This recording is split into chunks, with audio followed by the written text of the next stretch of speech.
Mga master, okay lang bang? Huwag niyong skip ang mga ads sa aking mga video kung okay lang mga master. Salamat sa solid na suporta po. Yon, what's up mga masters? Nandito na naman tayo sa panibagong araw, panibagong kabanata na naman ang pagsasama-samahan natin ngayon guys.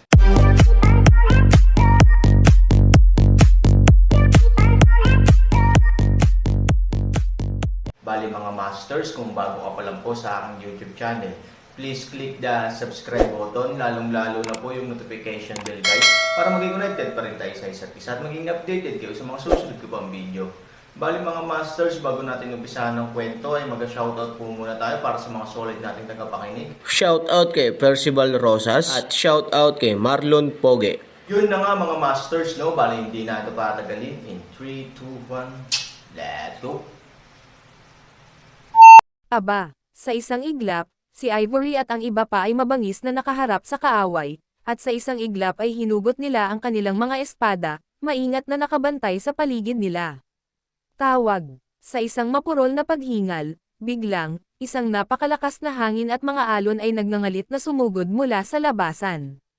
Ang karamihan ng tao ay walang gaanong oras upang mag-react, at ang ilan sa kanila ay napaatras ng ilang hakbang ng hangin sa mismong lugar. Sa isang gulat, kailangan nilang mabilis na kunin ang lahat ng kanilang makakaya. Sa kabilang banda, nagmadali rin si Ivory ng swerte at lumikha ng hadlang upang piliting labanan ang pag-atake ng hangin at alon. Maya-maya, huminto ang hangin. Ngunit si Ivory at iba pa ay nagdusa ng husto. 2 ang nawawala at 7 o 8 ang bahagyang nasugatan. At ito ay pampaganya lamang. Mag-ingat ka, utos ni Ivory. Sa sumunod na segundo, ibinunot ang mahabang espada sa kanyang kamay, at hinampis niya ito ng palad. Brush. Ang mahabang espada ay parang missile, direktang umaatake sa halimaw na dragon. Boom! Nagkaroon ng napakalaking pagsabog, ngunit pagkatapos na mawala ang usok, ang batong estatwa ng kakaibang dragon ay nakatayo pa rin doon ng buo. Bagamat si Ivory ay hindi isang halimaw tulad ni Han Sanchen, kahit papaano ay isa siyang pumasok sa hanay ng mga nangungunang eksperto sa ilalim ng patnubay ni Tian Jekyongki. Ang magkasanib na pagsabog na nilikha ng 8 Wild Days at Zeking noong araw na iyon ay mas kahanga-hanga. Sa mga tuntunin ng lakas ng pag-atake lamang, si Ivory ay maaaring makipagkompetensya kay Han Sanchen noon. Ngunit ito ay tulad ng isang tao na sumalakay kaya mabangis na kapag siya ay tumama sa kabaligtaran ulo, siya ay talagang hindi nasaktan. Hindi tama ang ukit na batong ito. Bulong ni Izuo. Hindi lang mali, mali lang. Ignorante na mga bata, ang pagpasok sa Dragon City ay isang malaking krimen. Ngayon, maglakas loob kayong salakayin ang Diyos. Alam mo ba kung ano ang kahihinatnan? Abo at abo. Walang pakialam si Ivory, at direktang sinampal ito ng isa pang sampal. Boom! Halos matapos siyang magsalita, isa pang pagsabog ang direktang sumabog sa kanyang kaliwang mata. Ang parehong ay walang anumang malaking pinsala, ngunit sa kakaibang dragon, ito ay isang pagpukaw lamang ng dignidad. Pinatay ko kayong mga langgam. Sa ilalim ng dagandong ng galit, sa pagitan ng bibig ng halimaw, isang napakakapal na apoy ang bumulwak. Tuwid ang Fire Dragon sa una, ngunit habang gumagalaw si Ivory, mabilis din siyang gumalaw, at sa huli ay para talaga siyang buhay na dragon, humahabol kay Ivory. Pumunta ka at tulungan mo si Mrs. Sigaw ni Ayo, at agad na sinalakay ng 12 kasama ng kanyang team ang halimaw. Kasabay nito, si Izuo ay walang pakialam, at gumawa ng isang flankang attack kasama si A-Right mula sa kabilang panig, at marahas ding umatake. Biglang lumiwanag ang kakaibang dragon stone sculpture na may liwanag at mga pagsabog. Kahit na ang pagkakaiba sa pagitan ng kapangyarihan at kapangyarihan ni Ivory ay hindi kahit kaunti, ang kagat ng isang hayop ay masakit, ngunit ang kagat ng isang langgam ay parehong nakakainis. Dam! Ang kakaibang dragon ay napag-alitan, at ang natuyong paa ay biglang umangat sa hindi malamang dahilan, at pagkatapos ay tinapakan ito ng mabigat na paa. Boom! Sa isang iglap, yumanig ang lupa. Hindi pa banggitin ang 24 na tao mula sa Azuo at Ayo, ang mga bahay na dumating sa lahat ng paraan ay gumuho din sa ilalim ng lupa at nanginginig, at isang malaking puwang ang direktang nahugot mula sa lupa. 24 ang nahulog na parang bowling ball. Magkasama, may iba pang mga tao na hindi nagkaroon ng oras upang gawin ito. Sa labas ng lungsod, ang grupo ni Scar, na naninirahan lang upang itago ang kanilang figure, ay medyo nanggigigil din habang nanginginig. Si Scar ay nagmamadaling bumangon at pumasok sa lungsod, hindi napigilan ngunit nagmamadali. Damn it, what the hell is going on? Hindi kaya na aksidente si Madam at ang iba pa at pinababa. Kapag nadiskubre ay tiyak na aatake agad ang kalaban, ibig sabihin, nasa panganib ang ginang. Sa pag-iisip nito, hindi makaupo si Scar. Ito ay pupunta sa mismong lugar. Dali-dali siyang sinunggaban ng kanyang mga nasasakupan. Commander, huwag kang pabigla-bigla, huwag kang pabigla-bigla. Bago umalis ang ginang, hiniling niya sa amin na maghintay ng matyaga sa labas. Kung wala ang kanyang senyales, huwag kumilos ng padalos-dalos. What the fuck is going on? You're still waiting here. Kung si Madam ay may 3 lakas at 2 kahinaan, ano ang gagawin ko para harapin ang pinuno ng alyansa? Pagdating ng panahon, imbes na mamatay sa kahihiyan, mas mabuting si Lao Tzu na ang mag-hack and slash out ngayon. Mayroon bang mga kapatid na hindi natatakot sa kamatayan? Sa sandaling sumigaw ang mga salita, agad na tumugon ang maraming kapatid. Nakita ito ng mga nasasakupan sa kanyang mga mata at nag-aalala sa kanyang puso, ngunit alam din niya ang personalidad ni Scar, at alam na ang pagsisikap na kumbansihin siya ay katumbas ng pagpapakatanga. Siyempre, sa sandaling ito, isang pagsabog ng pulang ilaw ang diretso mula sa langit, at nang ang lahat ay naiilaw na pula, isang malaking pagsabog din ang tumama. Boom! Kung ikukumpara sa huling pagkakataon na yumanig ang lupa at yumanig ang mga bundok, sa pagkakataong ito ay mas masinsinan at direkta. Maging ang mga panlabas na dingding ng piitan, na napakatibay, ay nagsimulang bumagsak ng alikabok at laryon ng tuloy-tuloy sa oras na ito. Si Scar, na orihinal na gustong maningil, ay nadisgrasya dahil dito, at ang kanyang momentum ay biglang nawala ang karamihan nito. Nang makita ito, mabilis na nakita ng mga nasasakupan ang karayom at sinabi, Commander, kung pipilitin mong pumunta, pagkatapos ay iwan mo sa akin ang iba pang mga kapatid, at dalhin mo ang iyong pares ng mga lalaki at mga kabayo upang tulungan ang ginang, paano? Siyempre mapagkakatiwalaan niya ang kapatid niya, at pagkatapos kumalma ng konti, alam din ni Scar na tama ang kapatid niya. Kung ikaw mismo ang mag-alis ng lahat ng tulong mula sa ibang bansa, kapag kailangan mo na talaga ang kanilang tulong, ano ang gagawin mo? Kung ito ay ang pinuno o ang asawa, ang IQ ay malinaw na mas mataas kaysa sa kanyang sarili, at hindi siya dapat masyadong magtiwala sa sarili. Sa pag-iisip nito, tumanggo si Scar at sinulyapan ang 11 magkakapatid na sumunod sa kanya. Mga kapatid, sumama ka sa akin. Sa sandaling bumagsak ang boses, direktang pinangunahan ni Scar ang mga tao papasok sa lungsod. Sa oras na ito, si Ivory, na nasa lungsod, ay lumuhad sa isang tuhod, na ang kanyang kanang kamay ay bahagyang nakasandal sa lupa, at ang dugo sa sulok ng kanyang bibig ay kapansin-pansin. Gayunpaman, walang takot sa kanyang mga mata, nakatitig lang siya sa halimaw na umuukit sa bato. Ngayon lang nangyari ang pagsabog, at si Ivory ang umatake dito gamit ang kanyang backhand upang maalis ang pagtugis ng Fire Dragon. Ngunit pagkatapos ng isang tunggalian, alam ni Ivory na siya ay dumanas ng matinding pagkatalo. Masyadong malakas ang kapangyarihang iyon, at kapag hindi pa siya lubos na handa, gusto niyang lumaban ng husto, na halatang pangarap ng tanga.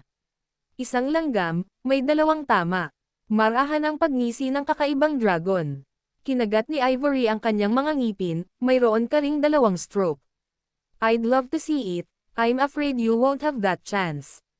Nang bumagsak ang mga salita, malakas siyang uminom, at isa pang dragon na apoy ang sumugod kay Ivory.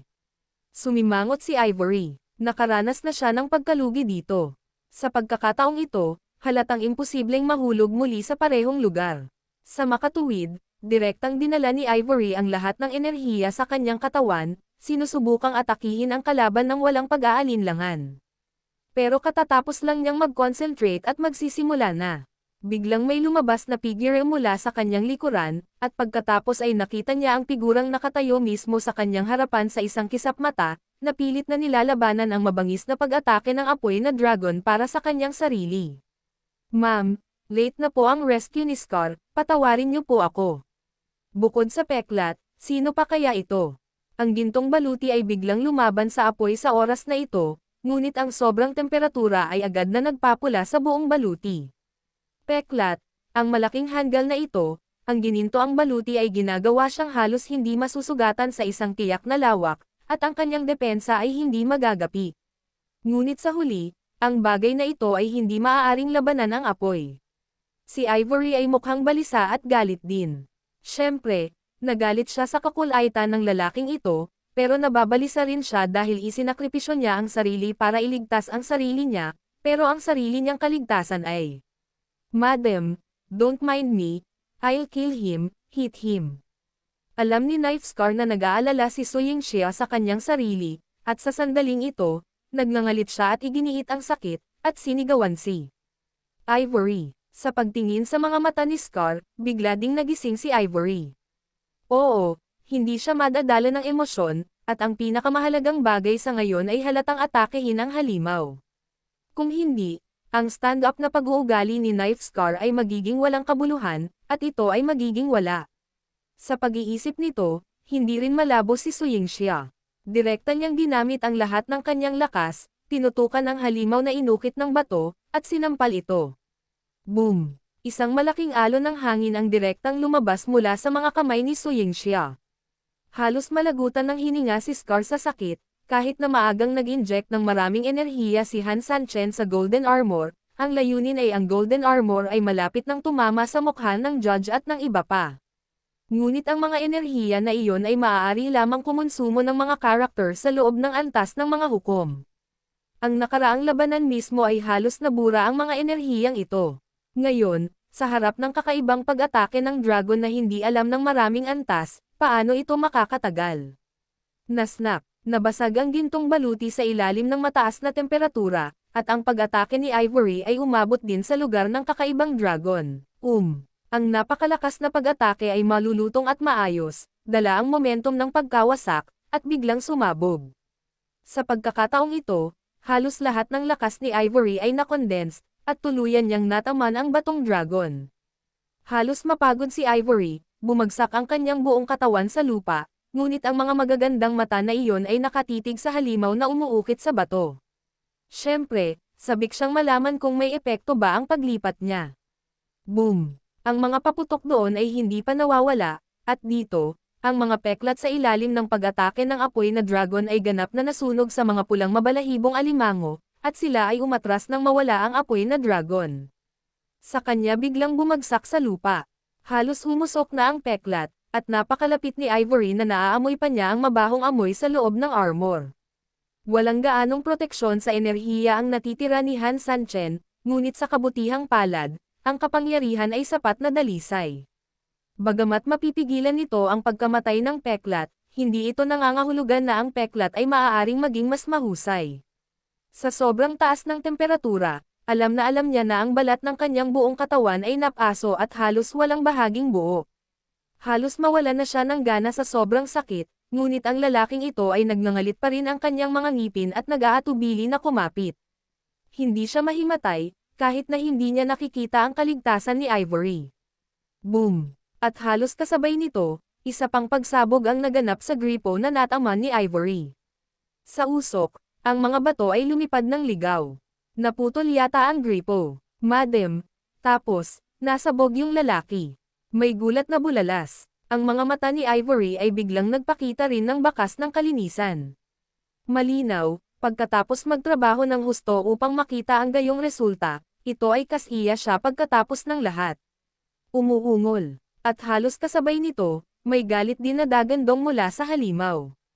Mga langgam. Mga langgam, mga langgam. Galit na galit siyang umungol, at hindi niya alam kung umiindayog ang kanyang katawan sa magkatabi sa pagsabog, o kung galit ba siyang gumagalaw sa kanyang katawan. Sa bawat galaw niya, baliw ding gumagalaw ang lupa. Moldite ka, hindi mapapatawad, papatayin kita. Nang bumagsak ang mga salita, yumanig ang lupa at yumanig ang mga bundok, ngunit ang eskultura ng bato na walang ulo ng dragon ay tila hindi naapektuhan, at biglang gumalaw ang katawan nito. Sa isang iglap, sa harap mismo ni Ivory, isang puting mabangis na tigre ang sumugod at sumulpot ng mabangis. Boom! Pagkatapos nito, isang pulang ilaw ang samilaw mula sa sirang leeg ng inukit na bato, na umaabot sa langit. Nang umabot sa langit, kinulayan ng pulang ilaw ang paligid at bumuo ng malaking umiikot na nebula sa gitna. Dumaloy ang nebula, at dahan-daang lumitaw ang isang gintong bagay. Tawag. Unti-unti, nagkaroon ito ng tunay na anyo, at dahan-daang lumitaw ang isang makapangyarihang higanteng ibon. Ang buong katawan nito ay nababalutan ng ginto at apoy ang buo. Umuungol. Pagkatapos nito, itinaas nito ang ulo, at sa isang tunog ng hangin, napunit sa kalangitan. Kahit na ito ay isang ilusyon lamang na anino, ito ay gumagawa pa rin ng isang napakalakas at hindi matamon na aura. Sa sumunod na segundo, pagkatapos nitong mapunit ang hangin, ibinaba nito ang dalawang malalaking pakpak at lumipad pababa patungo kay Ivory. What the hell are you doing? Protektahan mo si Madam. Sigaw ni Scar, nagpupumilit na bumangon ng nagmamadali, sinusubukang ipagtanggol si Ivory mula sa pag-atake. At ang iba ay mabilis na nakabawi, anuman ang mangyari, sumugod sila sa direksyon ni Ivory. Inatake ng ilang tao ang paparating na tigre, at sinubukan ng ilan na salakayin ang nagmamadaling higanteng ibon. Sa madaling salita, pareho ang kanilang mga layunin. Walang pakialam si Ivory sa kanyang pagkahapos sa mga oras na ito, mas alam niya kaysa sino man ang panganib ng kanyang sitwasyon sa oras na ito. Siya ay tumalikod at ginamit ang kanyang kapangyarihan ng direkta sa kanyang mga kamay, ngunit kapag siya ay lumingon, ang distansya sa pagitan ng tigre at ng higanteng ibon ay halos pareho, at hindi niya alam kung alin ang aatake. Ngunit alam niya na kahit alin ang tamaan niya, ang makalusot sa lambat ay maaaring magdulot ng malaking pinsala sa kanyang sarili sa opens iba ng kalaban. Gayunpaman, siya ay talagang walang talo sa dalawang kamao. Habang nag-aalangan, narinig lamang ni Ivory ang isang malakas na sigaw, "Madam, ang tigre na ito ay ipinasa sa akin." Nang bumagsak ang mga salita, nakita niya ang isang lalaking nakapula na may gininto ang liwanag sa baluti na dumaan sa kanya, at pagkatapos ay biglang sumugod ng direkta patungo sa nagmamadaling tigre. Halatang nabigla si Ivory, hindi niya akalain na tatayo si Scar sa ganitong oras. Hindi ko man lang naisip na ang lalaking ito ay higit pang tigre kaysa sa mabangis na tigre na iyon, at hahampasin niya ang mabangis na tigre ng ganito. Gayunpaman, wala siyang panahon para mag-isip ng husto, at ginamit niya ang kanyang lakas para labanan ang higanteng ibon. Maaaring anggatin ng langgam ang isang elepante hanggang mamatay. Yun na nga mga masters, no? Bali panibagong kabanata na naman yung natapos natin ngayong gabi. Muli, maraming salamat po talaga sa walang sawang suporta po sa aking YouTube channel na talagang inaabangan nyo po ang bawat upload ko po.